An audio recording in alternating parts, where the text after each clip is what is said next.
From TikTok to YouTube, vlogging attempt day 3. O yan, yung sinasabi na sa'yo, hindi mo na alam ang sasabihin mo. Hi guys, ako si Tamo Ninay, isa akong small content creator and affiliate sa TikTok.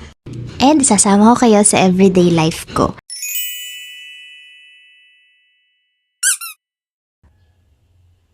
Ngayon lang ulit ako gumising ng ganitong kaaga. Nitong mga nakaraan kasi ang gising ko mga 10 a.m. or 11, swerte na kung 9. 3 years ago, nag-resign ako sa trabaho. Naging full-time content creator ako / affiliate. Hep, huwag niyo akong gayahin. Mag-isip muna kayo mga 34 times. Pagkagising sa umaga, nililista ko agad yung gagawin ko. Isa lang.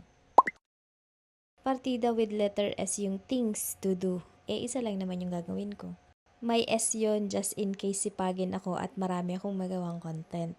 Hindi ko pide-pressure yung sarili ko, kahit isang content lang okay na basta pinaghirapan ko. Para makapagtrabaho ng ayos, kailangan ko yung workstation ko, panel light, cellphone, and natural light.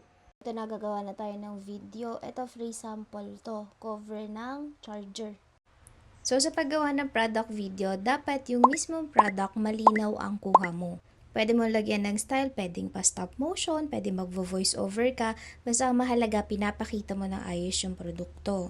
Sabihin mo yung magagandang characteristics ng item. For example, ito, advantage niya, yung mga wires natin hindi agad masisira kung may cover.